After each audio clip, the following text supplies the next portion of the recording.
اس وقت ہر ماں باپ اپنے بچوں کو لے کر فکر مند ہیں. ہمارے بچوں کا کیا؟ آج سے 10 سال پہلے بچوں کو وہ کھلونے کبھی دیکھنے کو نہیں ملے تھے جو آج ہمارے بچوں کے ہاتھ میں. بڑی معذرت کے ساتھ میں کوئی ڈھکی چھپی بات کرنے کا عادی نہیں ہوں. آپ کے بچے ہوں یا میرے بچے ہوں، آج ہمارے بچوں کے ہاتھ میں کھلونے کی شکل میں موبائل آ گیا ہے. شروعات میں بچے کارٹون دیکھتے ہیں، کارٹون دیکھنے تک ہم ذمہ دار ہوتے ہیں، اس کے آگے بچہ کیا دیکھے گا یہ ہمیں نہیں پتا ہوتا. انٹرنیٹ کا جنگل اتنا بھیانک اور خطرناک ہے کہ ایک انگلی کا بٹن انسان کو جنت کی وسعتوں سے لے کر جہنم کی کھائیوں تک پہنچا سکتا ہے. موبائل نے آج وہ دن دکھایا ہے کہ اگر آج 16 17 سال کے لڑکے اور لڑکیاں زنا میں مبتلا ہے تو اس میں بہت حد تک کا حصہ انٹرنیٹ پر جو موبائل کے اندر مناظر ہے اس کا ہے. میں یہ نہیں کہتا کہ مکمل ذمہ دار موبائل ہی ہے، لیکن ایک بات آپ سے کہنا چاہتا ہوں کہ موبائل سے بہت کچھ برائیاں پھیل رہی ہے. میں موبائل کا مخالف نہیں ہوں، میرے پاس بھی ہماری ضرورت بن چکا ہے، لیکن آپ سے پوچھنا چاہتا ہوں آج ہمارے بچے موبائل کی وجہ سے زنا کی طرف جا رہے ہیں. 30 اور 35 سال کی عمر میں لڑکے اور لڑکیوں کو جو چیزیں پتہ نہیں ہوتی تھی 15 16 سال کی عمر میں وہ سب بچے کر گزر رہے ہیں. اللہ ماشاءاللہ، یہ انٹرنیٹ کی کارستانیاں ہیں. ہر انسان سوچ رہا ہے اچھا ابھی یہ موبائل کا حال ہے اور موبائل ہمارے سامنے پیدا ہوا، موبائل ہمارے سامنے ایجاد ہوا. کہاں تو وہ موٹرولا کا اتنا بڑا سا فون جس کو اٹھانے بھی شرم آتی تھی، اور آج پوری دنیا سمٹ کر موبائل کے اندر آ گئی. 10 20 سال میں کالے بال سے داڑھی کے بال سفید بھی نہیں ہوئے لوگوں کے، اور اتنی ترقی ہوئی تو آگے کتنی ترقی ہوگی. اور موبائل کے اندر آگے کیا کیا نہیں آئے گا، آگے انٹرنیٹ پر کیا کیا نہیں آئے گا. آپ تو دیہات میں رہتے ہیں، بڑے شہروں کا حال یہ ہے کہ اللہ اکبر، بڑے بڑے گھرانے کی لڑکیاں صرف فیس بک کی بنیاد پر جو ہے وہ منکرین اسلام کے ساتھ نکل کر چلی گئی. یہ صورتحال ہے، بہت دردناک صورتحال ہے. یعنی آج یہ صورتحال ہے، شریف ماں باپ کی تربیت بچوں کے ساتھ ہے تو بچوں کے بگاڑ کا یہ حال ہے. جس دن بگڑے ہوئے ماں باپ، بچوں کو تربیت نہ دینے والے ماں باپ، اس لیے کہ آج ہم ہیں اپنے بچوں کو تربیت دینے والے. اللہ نہ کرے یہ موبائل سے بگڑے ہوئے بچے جب ماں باپ بنیں گے تو ان کو کون تربیت دے گا؟ اگلی نسل کو تربیت کون دے گا؟ اور کس طرح ہم اپنی نسل کو بچا سکیں گے؟ صورتحال اتنی دردناک ہے کہ آج ہمارے بچوں کے ایمان کا معاملہ ہے، آج ہمارے بچوں کے عقیدے کا معاملہ ہے. ہمارے بچے مسلمان رہ بھی پائیں گے کہ نہ رہ پائیں گے اس کی کوئی گارنٹی نہیں ہے.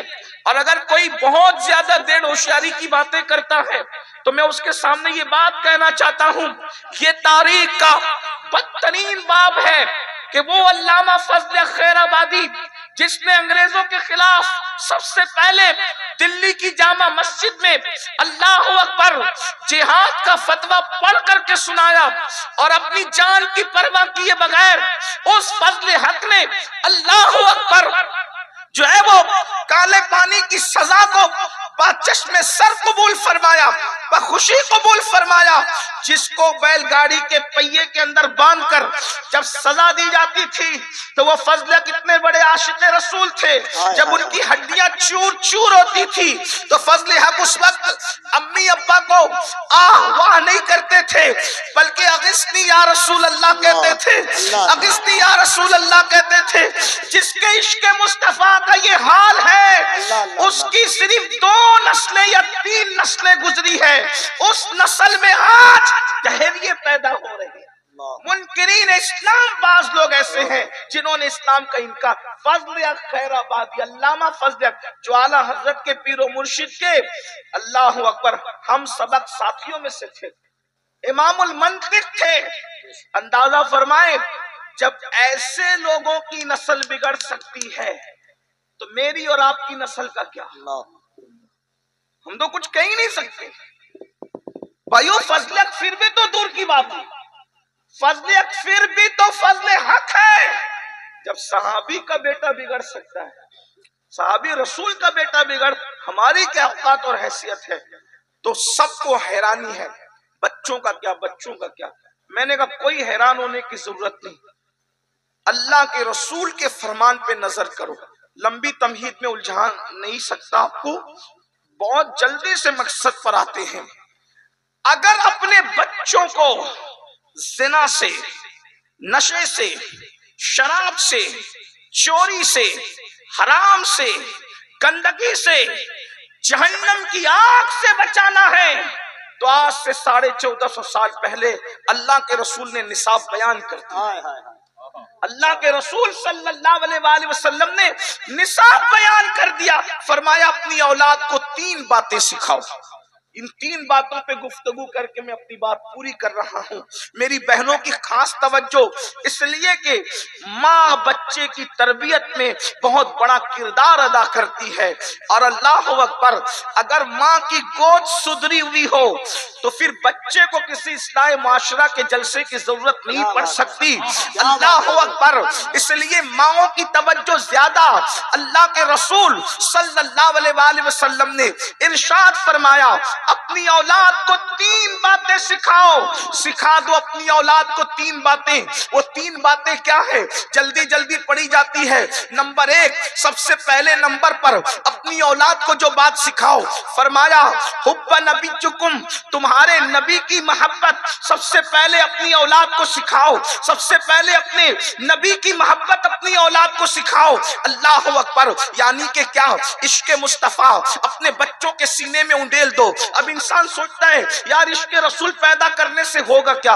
پہلی بات آپ کو بتاؤں، جو واقعی عاشق رسول ہوگا وہ جانے گا کہ میرے آقا کی آنکھوں کی ٹھنڈک نماز میں ہے، تو وہ نماز کو کیسے ترک کرے گا؟ اللہ اکبر، آج مسلمان نماز کو اس لیے ترک کر رہا ہے کہ وہ سچا اور مضبوط اور پکا عاشق رسول نہیں ہے۔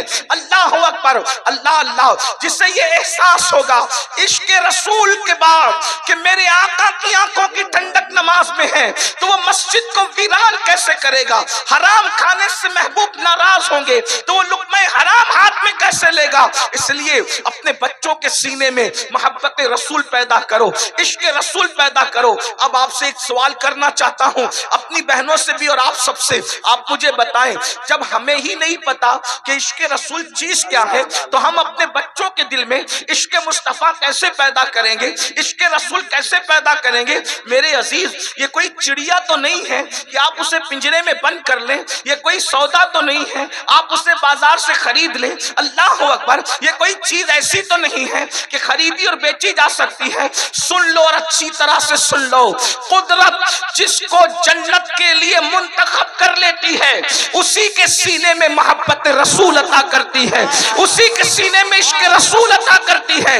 عشق مصطفیٰ وہ طاقتور سرمایہ کا نام ہے کہ بزرگوں نے فرمایا جب عاشق پل صراط سے گزرے گا تو جہنم کہے گا اے عاشق رسول جلدی سے گزر جا، تیرے عشق کی آگ کی وجہ سے میری آگ ٹھنڈی ہوتی جا رہی ہے۔ میرے امام کہتے ہیں اے عشق تیرے صدقے جلنے سے چھٹے سستے، جو آگ بجھا دے گی وہ آگ لگائی۔ نعرہ تکبیر، نعرہ رسالت۔ سینے میں عشق مصطفیٰ خود بھی پیدا کرو، آپ اپنے بچوں کے دل میں بھی عشق پیدا کرو۔ ایک بات آپ سے عرض کروں، بہت اچھے سے سننے اس لیے کر رہا ہوں عرض، آپ بتائیں آج مسلمان بزدل کیوں ہے؟ عشق نہیں، توجہ ہے، عشق نہیں، عشق نہ ہونے نے تمہیں بزدل بنا دیا۔ جب عشق آتا ہے تو آدمی بے باک اور نڈر ہو جاتا ہے۔ مثال بڑی پھوڑ ہے، بونڈی سی ہے، برا لگے تو معاف کرنا، لیکن سچی مثال ہے۔ ایک کسی لڑکے کو کسی لڑکی سے عشق ہو جائے اور وہ کہتا ہے کہ میں اسی سے شادی کروں گا۔ وہ لڑکا جو جیب خرچ لینے کے لیے بھی باپ کے پاس آتا تھا، ماں کی منتیں کرتا تھا کہ مجھے جیب خرچہ دلا دو، اسکول کی جو وہ یونیفارم دلا دو اور کاپیاں دلا دو اور کتابیں دلا دو۔ جب اس کو کسی سے عشق ہوا، حالانکہ میں اس کی تائید نہیں کر رہا، وہ عشق نہیں ہے، وہ نفسانیت ہے، لیکن کہتے تو ہے نا عشق۔ جو لوگ کہتے ہیں وہ ہمیں بھی مجبوراً کہنا پڑتا ہے۔ تو جب باپ کہتا ہے کہ تو نے اس سے شادی نہیں کرنا تو کہتا ہے میں تو اسی سے کروں گا، یہ جواب پلٹ کے کیوں دیتا ہے؟ باپ مارتا ہے، گھر سے نکالتا کہ میں سب برداشت کروں گا، حالانکہ یہ جائز نہیں ہے اس کے لیے. لیکن مجھے بتاؤ، جب ناجائز نفسانیت کی محبت پیدا ہوئی تو انسان اتنا بے باک اور نڈر ہو گیا کہ باپ کی مار کا بھی خوف اس کے دل میں نہ رہا. اگر آمینہ کے لال کا عشق پیدا ہو جائے تو پھر انسان کی بے باکی کا عالم کیا ہے؟ وہ ناجائز نہیں ہے، وہ ناجائز نہیں ہے، وہ تو اللہ اکبر عبادت ہے، عین عبادت ہے. اللہ اکبر.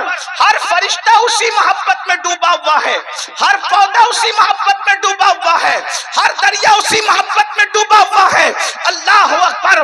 بلکہ جاؤ اور جا کر کے جلتے ہوئے آتش کدے سے پوچھو کہ کس کے عشق میں جل رہے ہو، تو وہ تمہیں بتا دیں گے کہ کس کے عشق میں پتھر ہے بدزدہ، کس کے عشق میں کھڑے ہیں. بتا دیں گے کہ عشق کس کا ہے، گرتے ہوئے بادل کس کے عشق میں برس رہے ہیں تو بتا دیں گے کہ کس کا عشق ہے. بلکہ میرے امام تو اس قصے کو تمام کر چکے یوں کہہ کے کہ وہی جلوہ شہر بشہر ہے، وہی جلوہ شہر بشہر ہے، وہی اصل عالم دیر ہے، وہی نیر ہے، وہی پیر ہے، وہی پاٹ ہے، وہی ہائے. عشق مصطفیٰ اپنے بچوں کے دل میں پیدا کرنا ہوگا. لیکن عشق مصطفیٰ پیدا کرنے کے لیے یاد رکھنا آپ کے سینے میں خود عشق ہونا چاہیے. اب کیسے پیدا کریں گے اس کا طریقہ بتا دیتے ہیں. بچوں کے سامنے کتے بلی، طوطا مینا، چڑیا کوے، ان کی کہانیاں سنانے کی بجائے اپنے نبی کی سیرت ان کو بتاؤ، اپنے نبی کا معجزہ ان کو بتاؤ، اپنے نبی کا کردار ان کو بتاؤ. آئیے، چونکہ آپ بہت سارے لوگ ایسے ہوں گے کہ جن کے سامنے یہ گفتگو پہلی بار ہو رہی ہو سکتا ہے، حالانکہ جلسوں میں اکثر یہ بات آپ سنتے ہیں، لیکن جلسوں میں لوگ کچھ آتے ہیں کچھ نہیں آتے ہیں. کیسے بتاؤ گے اپنے نبی کی زندگی؟ میں ایک خاکہ آپ کے سامنے اشارتاً دے دیتا ہوں تاکہ جو لوگ میری طرح ان پڑھ بھی ہوں تو ان کو بھی کچھ یاد ہو جائے، اور جو پڑھے لکھے ہیں وہ مطالعہ کر لیں کتابوں کا. آئیے، نبی کی زندگی کیسے بتاؤ گے اپنے بچوں کو؟ تو دیکھیے اس طرح بتانا کہ بیٹا جب وہ پیدا ہوئے تھے نا تو آسمان کے سارے فرشتے ان کے دیدار کے لیے زمین پر آ گئے تھے. توجہ فرمائے، لوگ کروڑوں پیدا ہوئے، کروڑوں مر گئے، لیکن کسی کے لیے عرش والے فرش پر نہیں آئے. حضرت مولانا سید اعجاز کامتوی نے بہت اچھی بات لکھی ہے، کہتے ہیں دیکھو کون آئے ہیں، آمنہ کے آنگن میں رحمتوں کے سائے ہیں. آمنہ کے آنگن میں پاؤں پاؤں چلتے تھے، مصطفیٰ فرشتوں نے اپنے پر بچھائے ہیں. آمنہ کے آنگن میں ایک اچھے کی خاطر، سب سے اچھے کی خاطر، ایک اچھے کی خاطر، سب سے اچھے کی خاطر اچھے آئے ہیں. آمنہ کے آنگن میں آج اچھے آئے ہیں. آمنہ کے آنگن میں وہ آئے، فرشتے زمین پر آ گئے، وہ آئے، زمانے میں اتحاد ہو گیا، وہ آئے، دنیا میں انقلاب آ گیا، وہ آئے، انہوں نے پرندے کے حقوق عطا کیے، وہ آئے، انہوں نے جانوروں کے حقوق بتائے، وہ آئے، انہوں نے ماؤں کے حقوق بتائے. اللہ اکبر. میرے نبی نے ماں کو اتنا بلند کیا ہے، ان سے پہلے اور ان کے بعد کوئی ماں کو اتنا بلند نہ کر سکا. اللہ اکبر.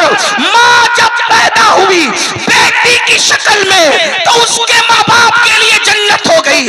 ماں جب دلہن بنی بیوی کی شکل میں تو شوہر کے لیے جنت ہو گئی. اور جب ماں کا اصلی روپ سامنے آیا تو میرے نبی نے جنت کو سمیٹ کر ماں کے قدموں میں رکھ دیا. الجنت تحت اقدام امہاتکم.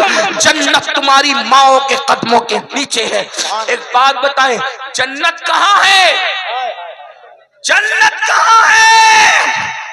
جنت کہاں ہے؟ جنت ہے سدرۃ المنتہا کے اوپر. یہ اختیارات مصطفیٰ ہے. جو جنت آسمان پہ بیان کی جا رہی ہے اس کو نبی سمیٹ کر ماں کے قدموں کے نیچے رکھ دیتے. کیفیت کیا ہے یہ تو اللہ جانے، لیکن حضور نے فرمایا جنت تمہاری ماؤں کے قدموں کے نیچے ہے.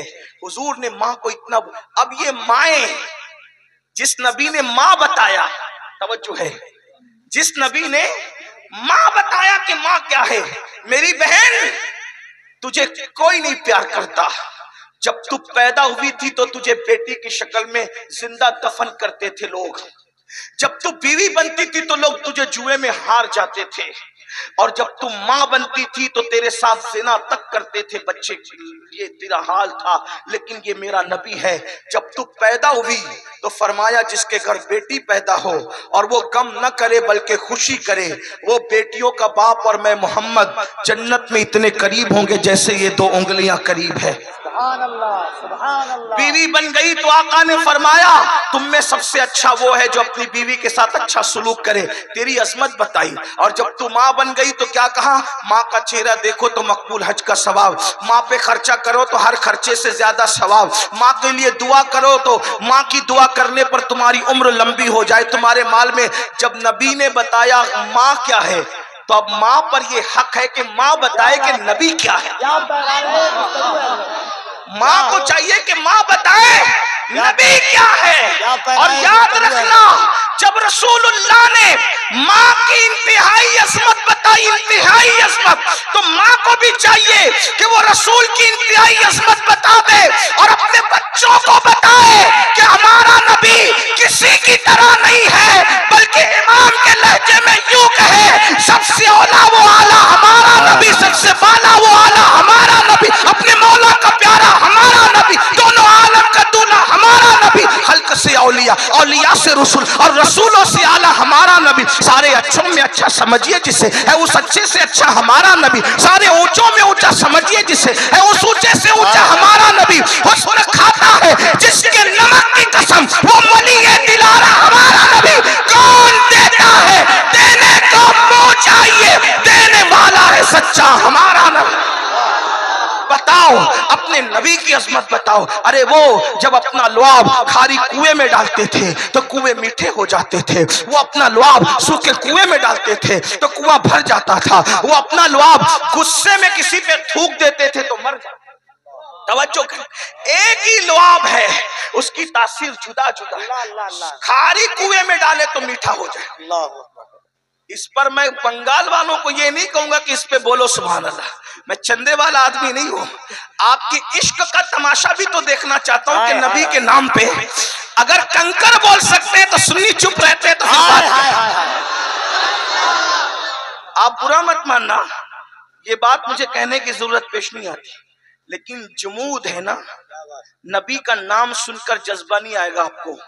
اگر آپ میرا خون معاف کر دے تو کہوں گا آپ اپنے باپ کی تعریف پر تو جذبات میں آتے ہیں، دادا کی تعریف میں تو جذبات میں آتے ہیں، پیر کی تعریف میں تو جذبات میں آتے ہیں، نبی کی تعریف سن کے آپ کو جذبات میں آپ نہیں آتے۔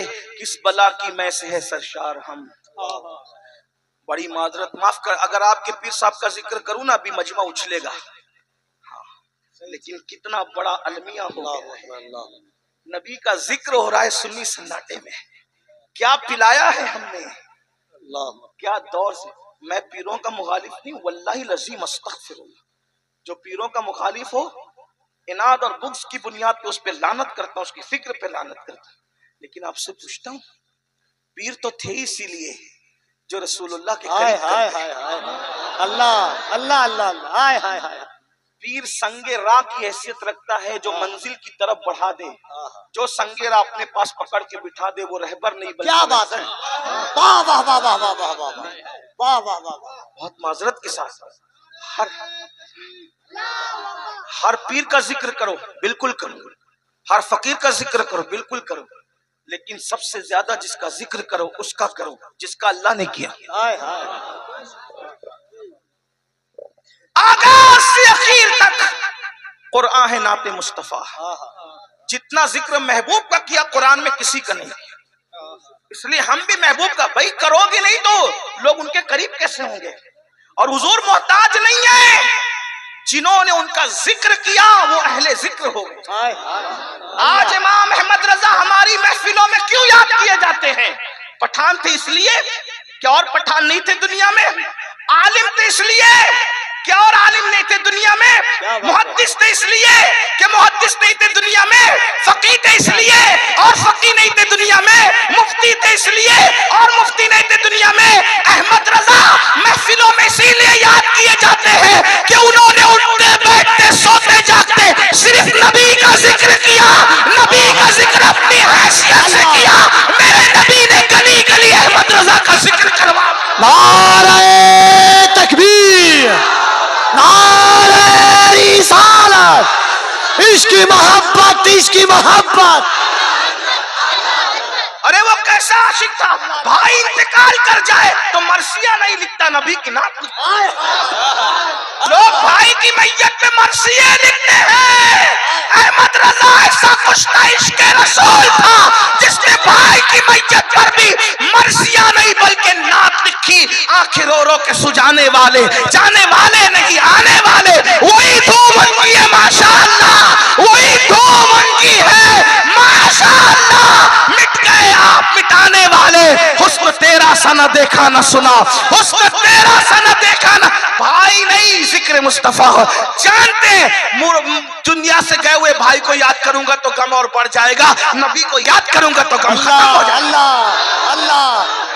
وہی دھوم ان کی ہے ماشاءاللہ، وہی دھوم ان کی ہے ماشاءاللہ. مٹ گئے آپ مٹانے والے، حسن تیرا سا نہ دیکھا نہ سنا، حسن تیرا سا نہ دیکھا نہ سنا. کہتے ہیں اگلے زمانے والے، جگمگا اٹھی میری گور کی خاک، تیرے قربان چمکنے والے. اور پھر اللہ اکبر، ایک مقام پہ کیا بات کہتے، سن لے آتا میں بگڑنے کا نہیں. ہائے ہائے ہائے ہائے ہائے، کیا پیرا، سن لے آتا، سن لے آتا میں بگڑنے کا نہیں. کیونکہ کسی نے کسی کو بنایا، کسی نے کسی کو بنایا، کسی نے کسی کو. احمد رضا کا عقیدہ کیا کہتے ہیں، سن لے آتا میں بگڑنے کا نہیں، وہ سلامت ہے بنانے والے. ہائے ہائے. وہ سلامت ہے، وہ سلامت ہے بنانے والے. اور پھر کہتے ہیں کیوں رضا آج گلی سنی ہے، اللہ اللہ. کیوں رضا، اللہ اللہ. اور کیوں رضا آج گلی سنی ہے، اٹھ میرے دھوم مچانے. ہائے ہائے. نعرہ تکبیر، دونوں ہاتھوں